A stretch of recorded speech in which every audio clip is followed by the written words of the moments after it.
मसूर डाली कोफ्ता पोई चिंगुड़ी तरकारी। नमस्कार, जय जगन्नाथ फ्रेंड्स। रिंकेश रोसई को आपण समस्त को स्वागत जनाउछि। आज रेसिपी हेउछि मसूर डाली कोफ्ता रे पोई चिंगुड़ी तरकारी। मसूर डाली को पानी रे भलो से धोई ताको आधा घंटा भिजई रखिबे। सेथु पानी को छाणी सेथिरे अदा रसुण प्याज जीरा कच्चा लंका टिके भुसुंगा पत्र देई ताको भलो से चिकन करी बाटिबे, जेमिति गोल गोल बड़ा और पकुड़ी टाइप रे छाणी। मसूर डाली रो बड़ा पई ताको आराम भलो से बाटी रखिबे। मसूर डाली पकोड़ी पई ताको भलो से चिकन करी बाटिबे। चिंगुड़ी को तेल लूण हल्दी रे भलो करी भाजी रखिबे। आवश्यक चिंगुड़ी पई मसला भुसुंगा पत्र टमाटो प्यूरी मसला अदा प्याज रसुण जीरा छोट प्याज को चुन चुन करी काटिकी रखिबे। आलू और पोई को भल से धोई ताकू अल्प तेल रे भाजी रखिबे।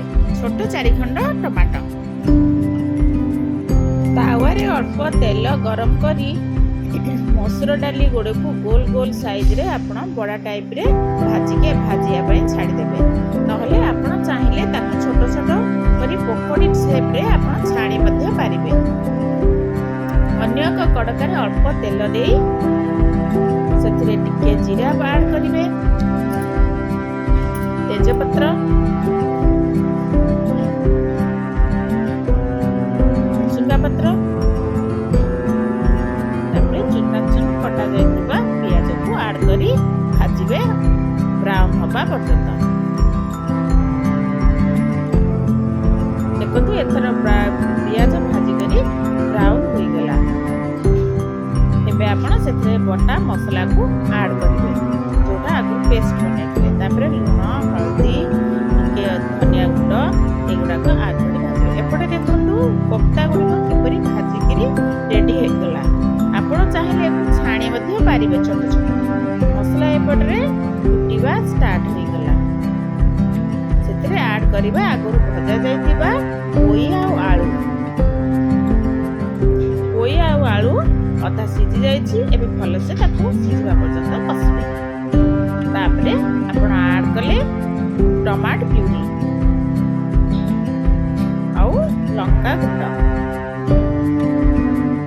ताको किछि समय कसिला परे 4 पीस टमाटो ऐड करी आउ टिके कसिबे।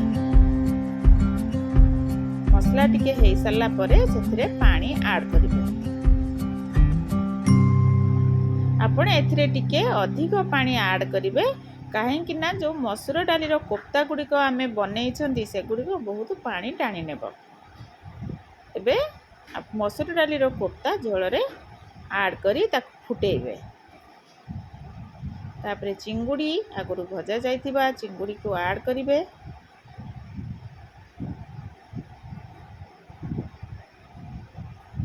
होममेड चिंगुड़ी गरम मसला को कुटिकी रेडी करथिली ताको भी ऐड कर देबे। भुसुंगा पत्र टिके पके देबे, सॉरी धनिया पत्र फुटिबा पई ताको छाडी। एतुरे मसूर डाली कोफ्ता चिंगुड़ी पोई तरकारी।